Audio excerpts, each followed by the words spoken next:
La chirurgie de l'intimité, ou bien la médecine esthétique de l'intimité, est en plein développement dans notre spécialité. D'une part parce que les patientes ont connaissance de ce type de chirurgie qui peut soigner leurs complexes, alors qu'avant elles ne savaient pas forcément que cela existait, et d'autre part parce que de plus en plus de chirurgiens la pratiquent, qu'ils acquièrent une expérience et que donc les techniques chirurgicales s'améliorent.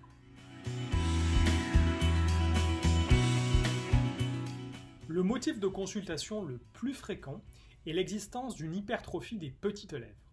Les petites lèvres vulvaires peuvent dans certains cas être de trop grand volume, être asymétriques ou présenter une disharmonie esthétique.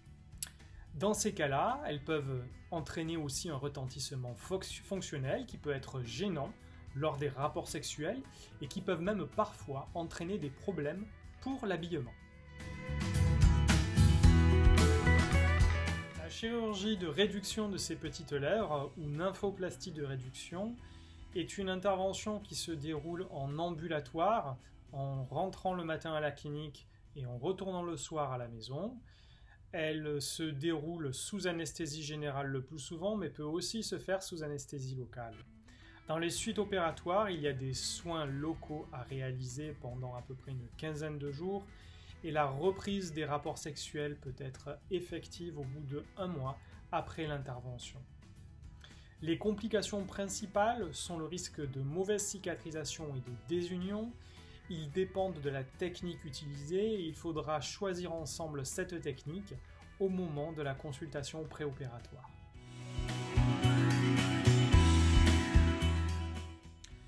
Le deuxième type d'acte qu'on peut réaliser en chirurgie de l'intimité est le lipofilling ou l'augmentation des grandes lèvres.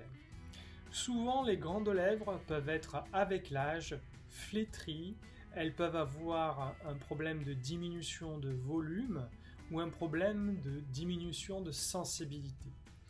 Cette anomalie peut se corriger avec des injections soit de graisse au cours d'une intervention chirurgicale, qui peut d'ailleurs se coupler à l'intervention de nymphoplastie, soit au cabinet en injectant de l'acide hyaluronique, qui est spécialement fabriqué pour l'injection au niveau des grandes lèvres. Et cette injection d'acide hyaluronique ou de graisse vont entraîner une légère augmentation de volume et une meilleure hydratation de ces grandes lèvres. Ce qui va améliorer bien sûr leur aspect esthétique, mais va aussi améliorer considérablement la qualité des rapports sexuels.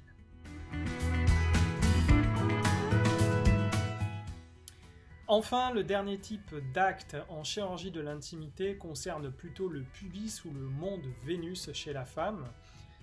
Ce pubis peut être ptosé, c'est-à-dire qu'il peut souffrir d'un excès de peau, et ça c'est notamment visible après un amaigrissement important, ou il peut manquer de volume. Dans les deux cas, il y a 2 solutions. La première solution est d'augmenter son volume toujours par une injection de graisse au cours d'une intervention chirurgicale. Il s'agit d'une lipostructure ou d'un lipofilling, comme on le pratique dans les grandes lèvres ou comme on le pratique au niveau du visage ou dans la chirurgie des seins. Et dans les cas extrêmement avancés où le pubis est vraiment ptosé, où on a de la peau en fort excès, on doit réaliser un lifting du pubis qui peut se réaliser par une cicatrice horizontale d'abdominoplastie, voire dans les cas très importants par une cicatrice verticale médiane. Tout ceci est à évaluer bien sûr en consultation avec votre chirurgien.